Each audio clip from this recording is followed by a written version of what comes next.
Hello friend, welcome आपको हमारे YouTube channel winner classes में। यदि आप क्लास 10 के छात्र हैं तो ध्यानपूर्वक बने रहिए और सुनते रहिए हमारे बातों को, क्योंकि इस वीडियो में हम आपके लिए बहुत ही उपयोगी बातें बताने वाले हैं। और जो एग्ज़ाम रिलेटेड VVI क्वेश्चंस होते हैं जो कि एग्ज़ाम में पूछे जाते हैं, उससे रिलेटेड 100% आपको क्वेश्चन कराए जाएंगे।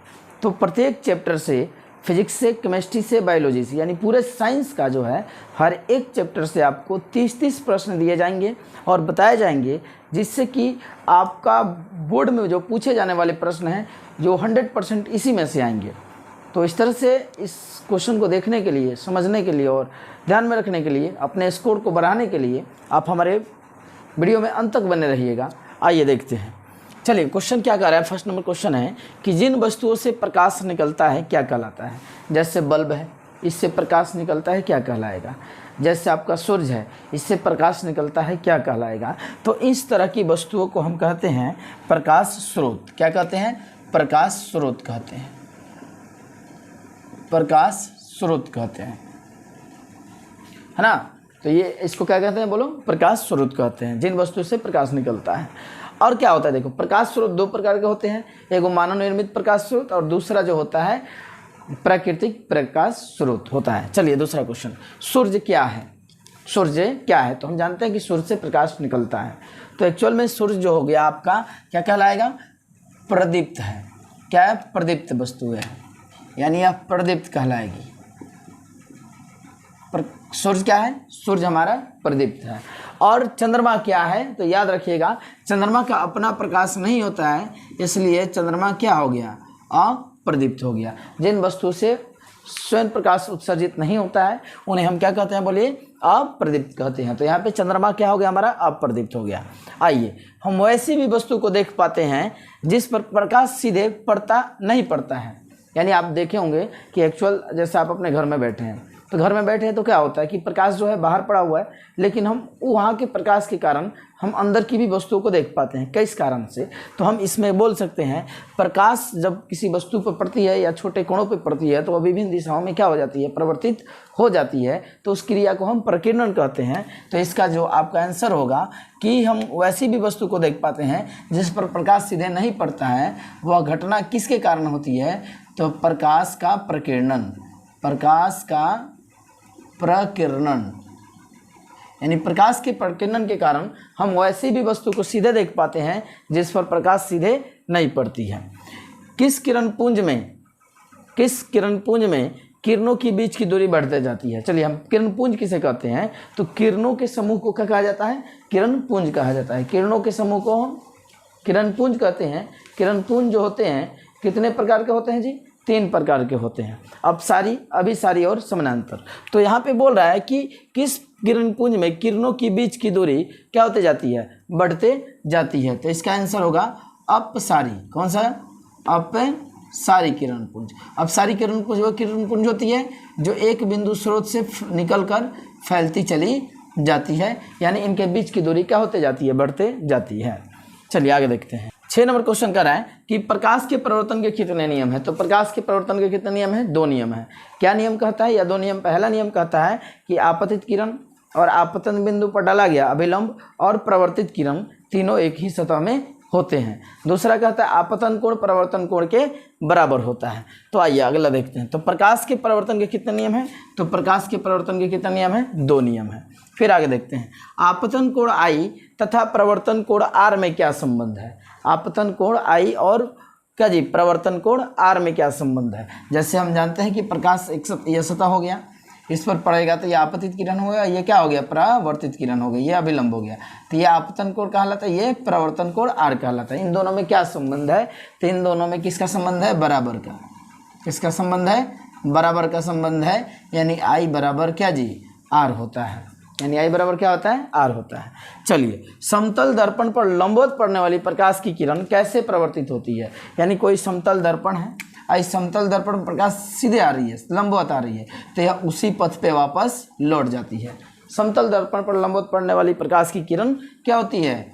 उसी पथ पर लौट जाती है, उसी पथ पे लौट जाती है। समतल दर्पण पर पड़ने वाली प्रकाश की किरण और परावर्तन के बाद उसी पथ पे वापस लौट जाती है। किस प्रतिबिंब को पर्दे पर प्राप्त किया जा सकता है? ये बहुत ही इंपॉर्टेंट क्वेश्चन है। किस प्रतिबिंब को पर्दे पर प्राप्त किया जा सकता है? तो वास्तविक प्रतिबिंब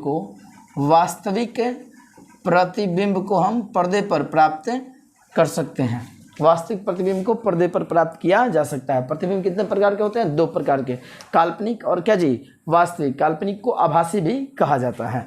तो आइए, कौन प्रतिबिंब वस्तु की अपेक्षा सीधा होता है? यानी वास्तविक जो होता है, एक होता है काल्पनिक, तो कौन सीधा होता है? तो याद रखिएगा, काल्पनिक प्रतिबिंब सीधा होता है। काल्पनिक प्रतिबिंब वस्तु की अपेक्षा क्या होता है? सीधा होता है। और वास्तविक प्रतिबिंब क्या होता है? उल्टा होता है, ठीक है ना, वस्तु की अपेक्षा। समतल दर्पण में कैसा प्रतिबिंब बनता है? तो समतल दर्पण में हमेशा और हमेशा काल्पनिक प्रतिबिंब बनता है और वस्तु के बराबर बनता है। वस्तु के बराबर बनता है। समतल दर्पण में कैसा प्रतिबिंब बनता है? तो समतल दर्पण में हमेशा प्रतिबिंब कैसा बनता है? काल्पनिक बनता है और वह वस्तु के बराबर बनता है। जितनी दूरी पर वस्तु होगी उतना ही दूरी पर प्रतिबिंब बनता है और पार्श्विक रूप से उल्टा होता है। आइए देखिए, गोलीय दर्पण कितने प्रकार के होते हैं? तो गोलीय दर्पण कितने प्रकार के होते हैं? 2 प्रकार के होते हैं। गोलीय दर्पण 2 प्रकार के होते हैं। एक क्या जी, एक जो होता है अवतल दर्पण और दूसरा क्या होता है? उत्तल दर्पण। अवतल दर्पण और क्या जी? उत्तल दर्पण। अवतल दर्पण क्या होता है? उत्तल दर्पण क्या होता है? तो ये देखो, किसी गोलीय खोखले के टुकड़े को अगर हम बाहर से रंग देते हैं तो अवतल कहलाता है, और उसी को हम क्या करते हैं? धसे हुए भाग को रंग देते हैं तो यह क्या कहलाता है? उत्तल कहलाता है, ठीक है ना। दर्पण के प्रधान अक्ष के समानांतर आती प्रकाश की किरणें कहाँ से प्रवर्तित होती है? मान लेते हैं कोई दर्पण हो गया, यह दर्पण हो गया, यह प्रकाश, ये क्या हो गया? हमारा प्रधान अक्ष हो गया, P हो गया, F हो गया और क्या हो गया? C। तो प्रधान अक्ष के समानांतर आती प्रकाश की किरणें दर्पण से प्रवर्तन के बाद कैसे जाती है? तो दर्पण से प्रवर्तन के बाद फोकस बिंदु से जाती है। कहाँ से जाती है? फोकस बिंदु। इसका जो होगा आपका आंसर फोकस बिंदु होगा। दर्पण से प्रवर्तन के बाद, दर्पण प्रधान अक्ष के समानांतर आती प्रकाश की किरणें दर्पण से प्रवर्तन के बाद कहाँ से जाती है? बोलिए, फोकस से जाती है। गोलीय दर्पण की वक्रता त्रिज्या R और F में क्या संबंध है? तो हम जानते हैं F बराबर R/2 या R बराबर क्या जी? 2F।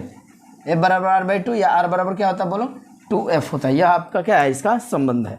अगला क्वेश्चन कर रहा है, किस प्रकार के दर्पण में प्रतिबिंब हमेशा काल्पनिक बनता है? तो किस प्रकार के? तो दर्पण ऐसे देखा जाए तो 3 होता है। पहला अवतल, दूसरा उत्तल और तीसरा समतल दर्पण बोल सकते हैं। कांच की पट्टी को हम बोल सकते हैं। तो यहाँ पे बोला कि किस प्रकार के दर्पण हमेशा काल्पनिक बनता है?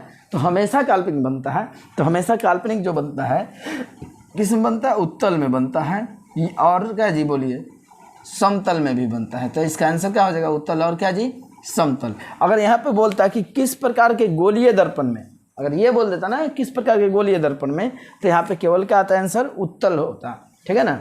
फिर आगे देखिए, किस दर्पण में हमेशा वस्तु का प्रतिबिंब वस्तु के बराबर होता है? यानी कौन ऐसा दर्पण है जिसमें कहीं भी वस्तु को रख देते हैं तो वस्तु का प्रतिबिंब और वस्तु का प्रतिबिंब दोनों आपस में क्या होंगी? बराबर होंगी।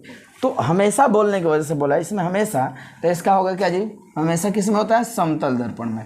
किस में होता है? हमेशा समतल दर्पण में बनता है, ठीक है ना। आगे देखिए, किस दर्पण में वस्तु का प्रतिबिंब वास्तविक और काल्पनिक दोनों बनता है? यानी किस प्रकार के दर्पण में उल्टा भी बनता है वस्तु और सीधा भी बनता है, वास्तविक भी बनता है और क्या बनता है? काल्पनिक भी बनता है। तो आंसर आपका हो जाएगा अवतल हो जाएगा। क्या हो जाएगा?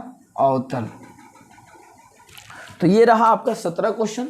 बाकी जो क्वेश्चन है हम मिलेंगे अगले वीडियो में। तब तक के लिए thanks for watching this video. मिलेंगे हम अगले वीडियो में। ओके, थैंक यू भैया।